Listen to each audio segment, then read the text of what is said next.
This is WTVM News Leader 9. It was day one in the trial of Thomas May. We'll have the very latest for you from inside the courtroom. And I'm Tyrone McCoy. Coming up in just a few minutes, I'll have the literal meaning and the business meaning behind St. Patrick's. Plus, the courageous action of a Marine veteran helped save the life of a man almost burned to death on a Georgia highway. Hear from the Marine himself about what exactly he did. Good Monday evening. Welcome to coverage you can count on at 5:30. I'm Jason Dennis. Thank you so much for joining us tonight. It was day one in the trial for accused Southern Union shooter Thomas May today in East Alabama. News Leader 9's Annie Hubble has been at the Lee County Justice Center all day and joins us live from there now with the very latest on this trial. Annie?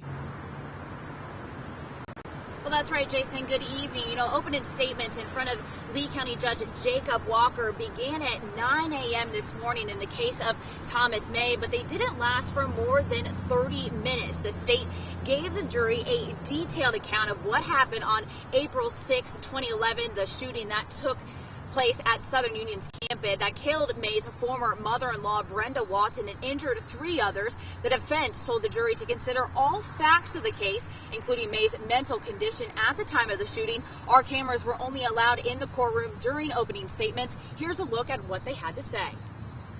Shell casings were recovered, firearms evidence was recovered, which you'll hear about. Evidence that shows that this defendant fired at least 12 rounds in the direction of and into the vehicle containing these 4 females. There are going to be many things presented to you in this case that we're not going to disagree with. There are going to be things that we're, there may be witnesses we don't even have a question for. Because there's a lot of information that's going to be thrown at you. The state then called their first witness victim and May's then estranged wife, Bethany Watson Mitchell, to the stand. Mitchell said that May pulled up beside the family's van that was occupied by her mother, Brenda Watson, her grandmother, and the couple's then 4-year-old daughter, and opened fire, killing Watson on Southern Union's campus. Mitchell did tell the jury of 5 different incidences where she felt threatened for her and her family's lives by May in between February and April of 2011. Mitchell had then filed a restraining order against May just 5 days prior to the shooting. Now, May has pleaded not guilty for reason of mental health and is facing the death penalty if convicted. Court will resume again tomorrow morning and we'll be there to bring you the very latest. For now, reporting live at the Lee County Justice Center, Annie Hubble, WTVM News Leader 9.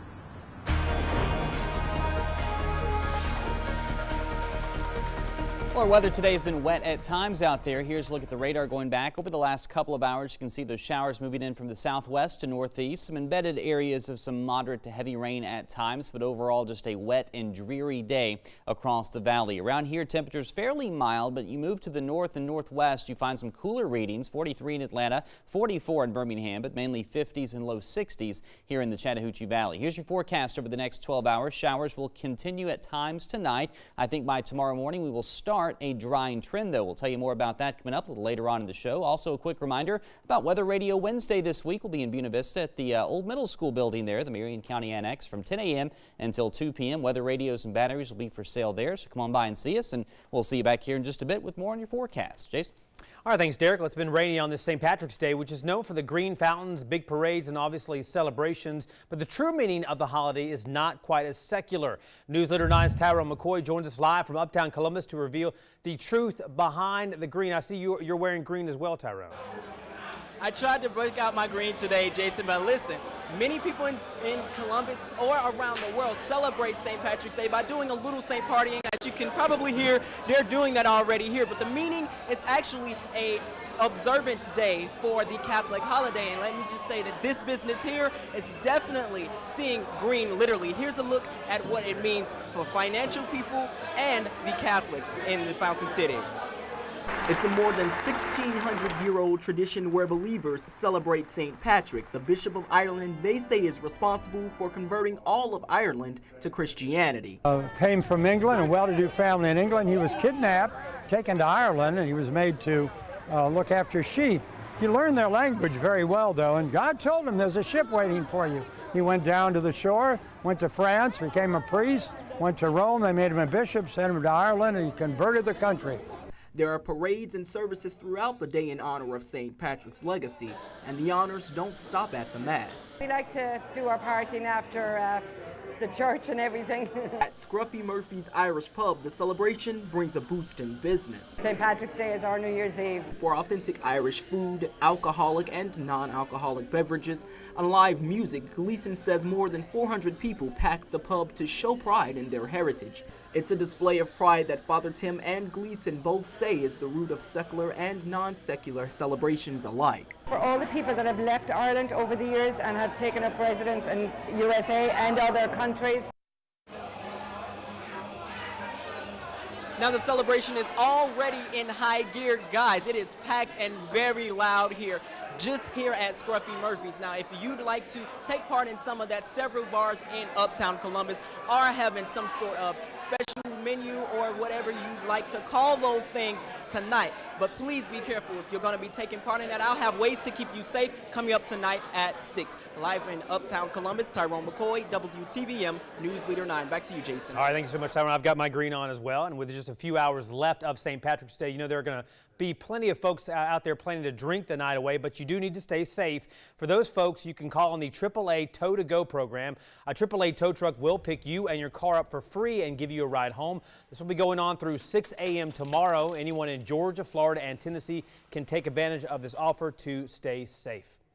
WTVM is proud to announce a new partnership beginning soon. Now, Newsletter 9 will be working with Clear Channel Radio in Columbus. The new affiliation will allow us to share more of the news and weather information you want to hear from another platform. The new partnership begins on March 24th. Now, you can find out more about this new deal by heading over to our website, WTVM.com, and clicking on the Quick Links tab.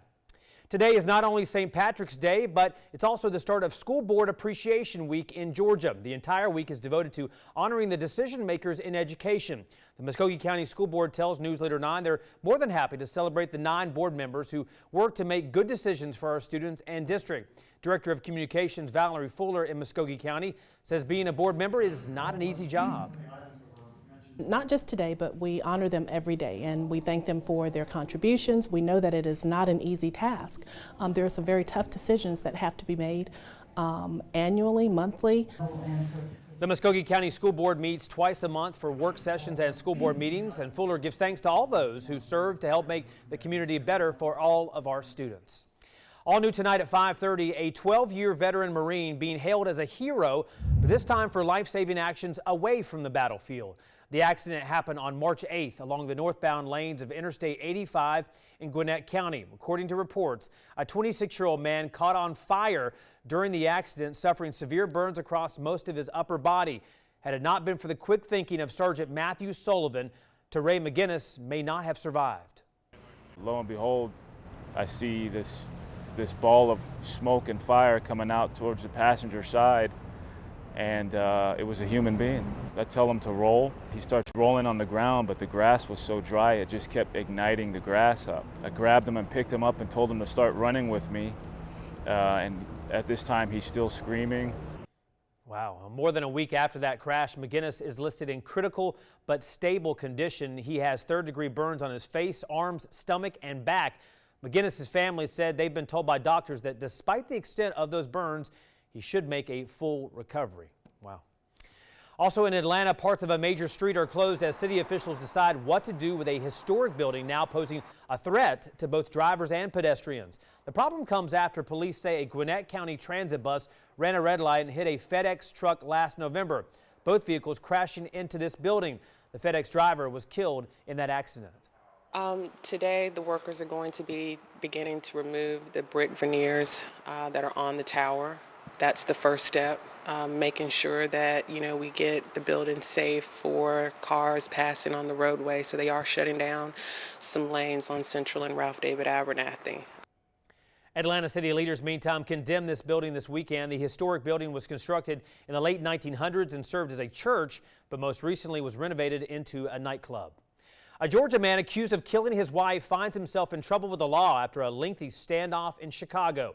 According to police, authorities in Chicago were tipped off about 43-year-old Joseph Felton's whereabouts thanks to GPS information provided by police in Georgia.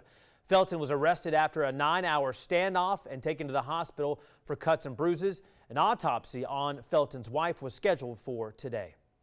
Coming up on Newsletter 9 at 5:30, a Los Angeles' news crew takes a dive under the anchor desk while live on the air. We'll tell you what had everyone holding on for dear life. That's next.